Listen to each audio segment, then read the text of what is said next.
Hello, how are you today? This is Quad 7 Trigger, and I'm going to be bringing you a little video footage of Castlevania.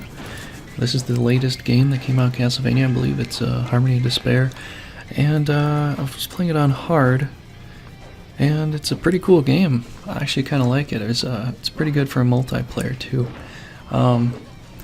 Yeah, the last Castlevania that I actually played was Lament of the Innocents, or Lament of Innocence, and the one before that was Symphony of the Night. Symphony of the Night. Sorry about that. Yeah, those are the two latest ones I played. I played the older ones. I played Bloodlines a long time ago. Yeah, I played some of those old Castlevanias a long time ago, and they were a lot of fun. When I played them, usually I played it at a friend's house because I never really actually had Castlevania. The only Castlevania that I actually ever owned was The Lament of the Innocents on the PS2, but the other ones I played at a friend's house because he had it. And so yeah, that's where I played that a lot. My favorite character usually was the spear wielder. I always forget his name. I can't remember his name, but he was a spear wielder. And here I picked this up, and I was playing as Soma for a little bit, and I'm like, yes, I can use a lance again. So I was really happy about that. But in this video, you're gonna see me using the RPG and the Mjolnir. I believe that's how you say it. I don't know, but the RPG is a pretty easy weapon, and you get an RPG in a Castlevania game is kind of funny, so I decided to go with it. Yeah, it's pretty cool. It's a pretty cool game. I like it. There's really not much lag, compared to, playing Black Ops so much. All the lag you get in Black Ops. There's really not a lot of lag, even if there's Japanese characters in the game too. So it's kind of nice. But, besides talking about that so much, I want to talk about, a few other things. I saw The Hobbit a while back, and I've been reading the Hobbit, the book again. And I wanted to talk about, a couple different things that I got to so far. I mean, I'm trying to read through it, and I think it's the second chapter or the third chapter I got to, but it talks about how the cave trolls, or their trolls, the mountain trolls, they caught all of the dwarves. They caught all the dwarves, and they caught Bilbo, and Gandalf had to come back and save them. And in the book, from what I don't remember in the movie, what I remember from the movie is that Gandalf comes back in the nick of time, and he lets the light shine forth, or daybreak comes, and they're all freed. But what it says in the book is that when Gandalf comes back, the trolls start to argue amongst themselves. And during all the arguing, one of the trolls is saying, "I'm not saying that. No, you did say that. No, I didn't say that.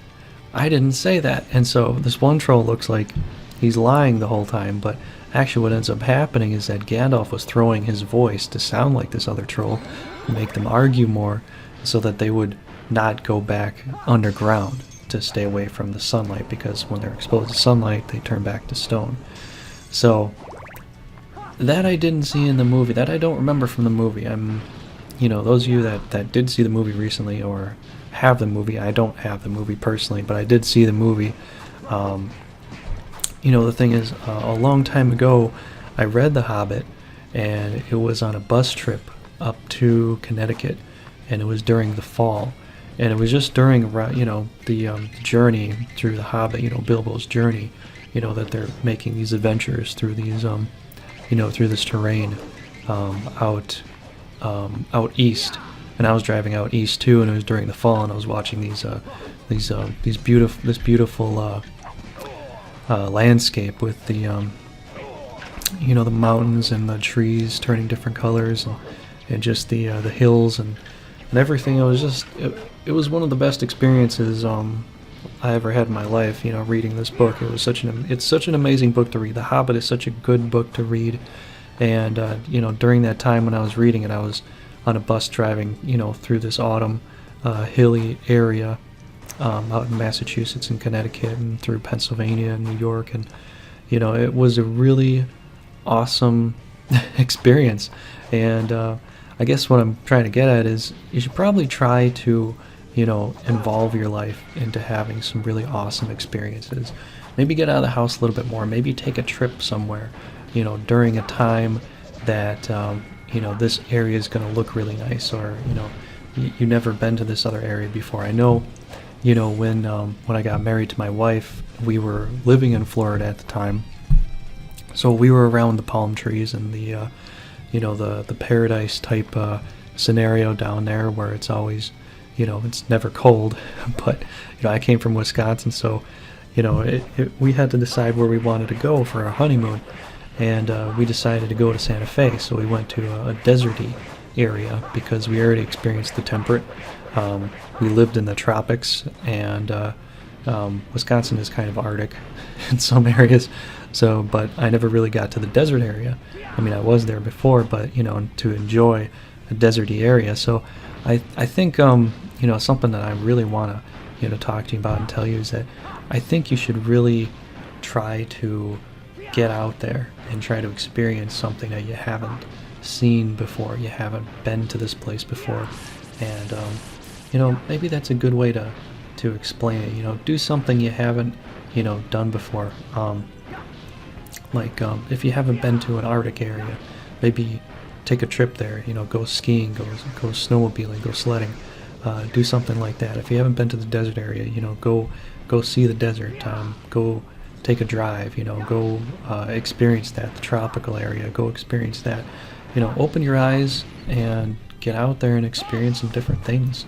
And that's something I kind of want to talk about. I went a roundabout way to getting to it, and also I want to talk about The Hobbit too and see what you thought, about that, particular area in the movie. I'm sure the movie's going to have some different parts. They're going to be different from the book. One thing I was disappointed about the Lord of the Rings movie, though, was that they didn't have Tom Bombadil in there, and I thought he was such an essential part of the book because he saves Frodo's life, I think, 3 times. And the fact that he puts the ring on himself and nothing happens to him and he laughs. I mean, that's pretty big. But for the Hobbit movies, what I'm really hoping to see is Bjorn. I think that's his name. He's half bear and half man, and I'm really hoping to see him in maybe the next coming up movies because he was I think he was at least a chapter. He had, there were some of him in the book, and I think he'd be a good character to watch. So yeah, those are the couple things I wanted to talk about. I kind of went a roundabout way of getting to them, but I hope you guys enjoyed this little gameplay I put up on here. I said I was going to mix things up, and I'm going to do some different things. I might bring out some front mission stuff later on, and do that sort of thing for some of these Trigger Tuesdays. So I hope you guys enjoyed. If you really do, leave a like, leave a rating, leave a comment. And thanks a lot for watching. I'll talk to you later. Bye.